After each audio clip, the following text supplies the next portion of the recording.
Special court central ने सुलेमान शहबाज समेत तमाम मुल्ज़िमान को मनी लॉन्ड्रिंग केस में बरी कर दिया है।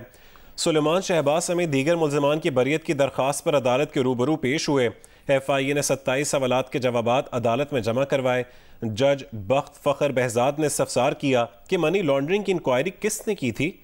वकील FIA ने कहा कि GIT ने इंक्वायरी की थी, सरबराही डॉक्टर रिजवान ने की थी। जज ने कहा कि FIA ने पूरी तफ्तीश में किसी एक गवाह का बयान लिखा है। FIA के तफ्तीशी अफसर अदालत के सवाल पर खामोश हो गए। जज ने पूछा कि जो इंक्वायरी और इन्वेस्टिगेशन में अपना मौकफ तब्दील करते रहे उनके खिलाफ क्या कार्रवाई की। तफ्तीशी ऑफिसर ने कहा कि हमने कोई कार्रवाई नहीं की। जज ने सवाल किया कि क्या FIA के 7 वॉल्यूम में कोई सबूत है। सीधा सीधा बताएं, कहानियां ना करें, सब पढ़ लिया है। मैं सब FIA वालों को अभी जेल भेज दूंगा, ये बात याद रखें। मुझे जवाब चाहिए कि चालान के साथ जुर्म का क्या सबूत था। वज़ीर आज़म के बेटे सुलेमान शहबाज ने मनी लॉन्ड्रिंग केस में बरियत के बाद मीडिया से गुफ्तगू में कहा है कि केस 7 साल तक चलता रहा। शुक्र है कि हक़ाइक़ अवाम के सामने आ गए। सुलेमान शहबाज ने कहा कि चेयरमैन PTI ने अपने दौरे हुकूमत में अवाम के लिए कुछ नहीं किया। इन लोगों ने कौम की खिदमत की होती तो आज मुल्क की सूरत हाल कुछ मुख्तलिफ होती। डेली मेल की जो स्टोरी है पूरे पाकिस्तान को पता है कि वो प्लांट की गई, उसको उठा के UK की अदालतों ने बाहर फेंका और इन्होंने माफ़ी मांगी। डेली मेल ने शहबाज शरीफ साहब से माफ़ी मांगी। उसके बाद FIA के अंदर शहबाज शरीफ साहब और हमजा शहबाज शरीफ एक्विट हुए और आज अल्लाह के फजल से हम भी सुरखरू हुए। तो मैं ये बताना चाहता हूँ कि इस कौम के 5 साल बर्बाद किए इस शख्स ने और आज मुल्क को यहाँ ला के खड़ा कर दिया है। और ये है उनकी दास्तान जो 5 साल उन्होंने किया। अगर उन्होंने कौम की खिदमत की होती तो आज पाकिस्तान किसी और लेवल पे होता।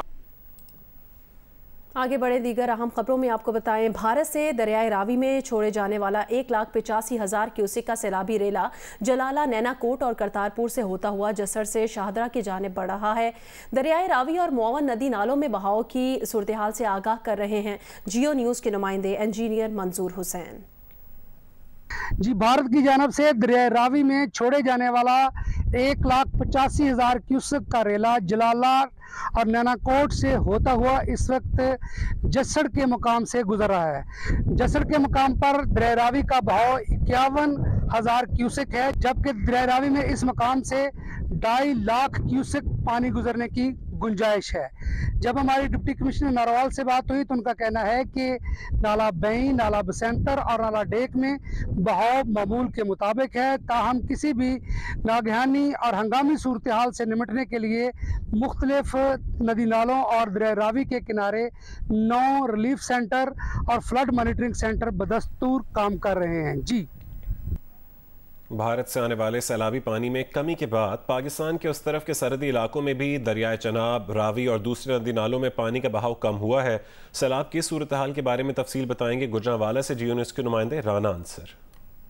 भारत से जो पानी आ रहा था उसमें कमी के बाद अब पाकिस्तान के जो सरहदी इलाके हैं जैसे दरियाए चनाब का हेड मराला का मकाम है सियालकोट में, और इसी तरह दरियाए रावी में जस्सर का मकाम है नारोवाल में, वहाँ अब पानी का बहाव जो है वो मामूल पर आ रहा है। लेकिन यहाँ जो पानी का प्रेशर था अब वो दरियाए रावी से लाहौर की तरफ आगे बढ़ रहा है। और इसी तरह हेड मराला में जो सियालकोट में पानी का प्रेशर था अब वो हेड खान की और हेड कादराबाद के मकाम से गुजर रहा है, यानी कि हाफजाबाद और मंडी बहाउद्दीन के करीब से दरियाए चनाब में इस वक्त वो पानी का रेला गुजर रहा है। नाला जो है बसंतर, नाला पलखू, नाला 1, नाला डेक, उसमें इस वक्त निचले दर्जे का सैलाब है, जबकि नाला बई में बताया जा रहा है कि दरमियाने दर्जे का सैलाब है। हेड खानकी के मकाम पर इस वक्त 1,93,899 क्यूसिक पानी है। हेड कादराबाद के मकाम पर 1,94,000 क्यूसिक जो है वो पानी है। इसी तरह जो दरियाए रावी में जस्सर का मकाम है वहाँ पर 51,000 क्यूसिक पानी है। यहाँ पर इसे दरमियाने दर्जे का ये सैलाब कहा जाएगा। मंगला के मकाम पर जो है वो 56,886 क्यूसिक पानी है। हेड रसूल के मकाम पर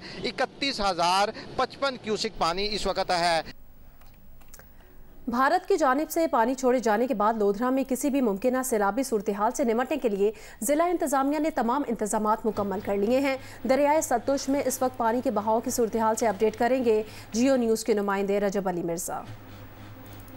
जी बिल्कुल, भारत की जानिब से पानी छोड़े जाने के बाद PDMA के अलर्ट पर ज़िले इंतज़ामिया की तरफ से किसी भी मुमकिन सैलाबी सूरत हाल से निमटने के लिए तमाम तर इंतजामात मुकम्मल कर लिए गए हैं। दरियाए सतलुज के किनारे आबाद निचेबी इलाके के मकीनों को खबरदार कर दिया गया है। असिस्टेंट कमिश्नर कहरोड़ पक्का गुलाम हुसैन के मुताबिक मुमकिन सैलाबी सूरत हाल से निमटने के लिए कहरोड़ पक्का में 4 फ्लड रिलीफ कैंप कायम किए गए हैं और दरिया को जाने वाले रास्ते को बंद करके लोगों को दरिया की तरफ जाने से भी रोक दिया गया है। हिफाजती बंदों का असर नो जायजा लिया जा रहा है। रिलीफ और रेस्क्यू प्लान को हतमी शक्ल दे दी गई है। मुमकिन मुतासरा आबादी के इनखला की मनसूबाबंदी और नशेबी इलाके के मकीनों को और उनके जानवरों को महफूज मुकामात पर पहुँचाने के लिए ठोस प्लान भी मुरतब कर लिया है। असिस्टेंट कमिश्नर कहरोड़ पक्का के मुताबिक गुज़िश्ता रोज़ लोधरा से 3600 क्यूसेक पानी का अखराज हुआ है।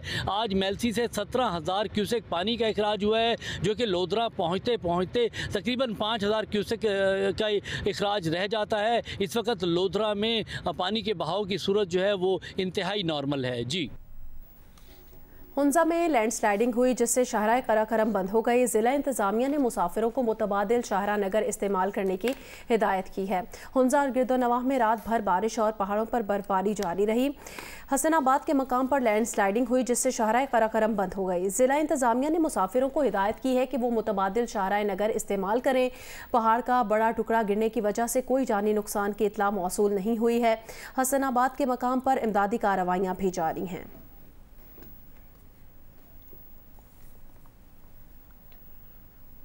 यहाँ आपको खबर दें, जून में पाकिस्तान को तरसीलाती ज़र में मई के मुकाबले में 4% इजाफा हुआ है। स्टेट बैंक की तरफ से जारी की गई तफसीलात के मुताबिक बैरून मुल्क मुकीम पाकिस्तानियों ने जून 2023 में 2 अरब 18 करोड़ 40 लाख डॉलर पाकिस्तान भेजे, जो मई के मुकाबले में 4% ज़्यादा रहीं। जून 2022 के मुकाबले में जून 2023 की तरसीलात 22% कम रहीं। इंटरबैंक में डॉलर की कीमत में आज इजाफा देखा जा रहा है। डॉलर 2 रुपये 10 पैसे महंगा हो गया, जिसके बाद इंटरबैंक में डॉलर की कीमत 280 रुपये हो गई है। कराची में बिजली की लोड शेडिंग का तातुल बदस्तूर जारी है, जहां हर 2 घंटे बाद 1-1 घंटे की एलानिया लोड शेडिंग की जा रही है और गैर एलानिया लोड शेडिंग का सिलसिला भी ना थम सका। जियो न्यूज़ की नुमाइंदा शबाला असलम मजीद अपडेट करेंगी।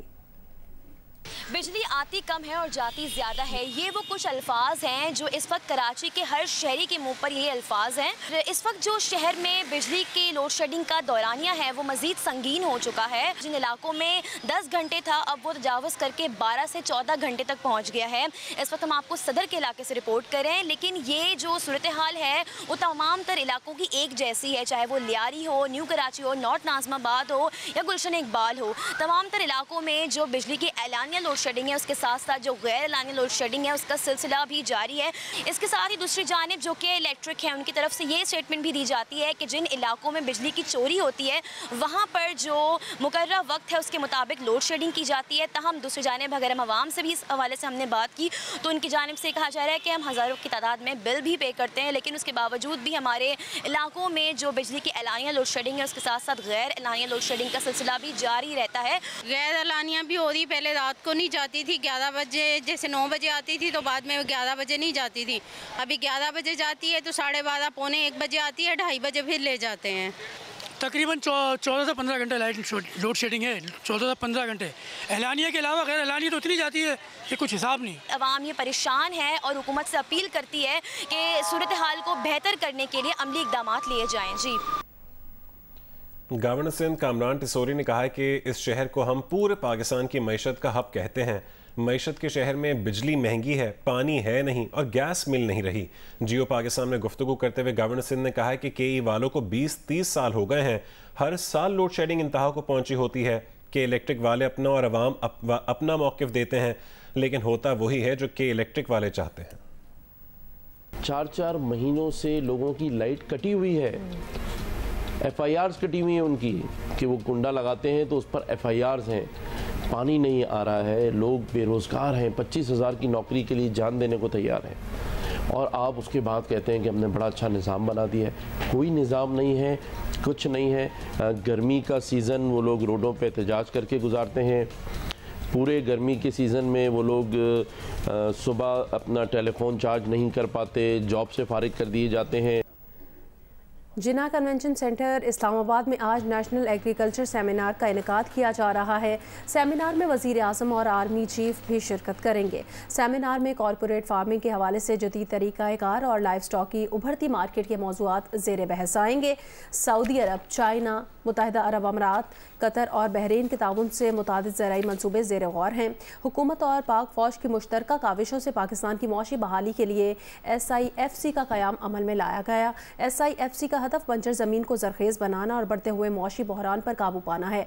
लेम्स के प्लेटफॉर्म के नतीजे का SIFC का इफ्तिताह पहले ही वज़ीर आज़म और आर्मी चीफ कर चुके हैं। पाकिस्तान को तवील अरसे बाद हॉकी के बैनुल अक़वामी इवेंट की मेज़बानी मिल गई है। पाकिस्तान अगले साल ओलंपिक हॉकी क्वालिफायर की मेज़बानी करेगा। इवेंट 13 से 21 जनवरी तक लाहौर में मुनक़्क़िद होगा। 8 टीमें पेरिस ओलंपिक में जगह हासिल करने के लिए मद्दे मुकाबिल आएंगी। टूर्नामेंट की टॉप 3 टीम्स ओलंपिक्स में जगह हासिल करेंगी।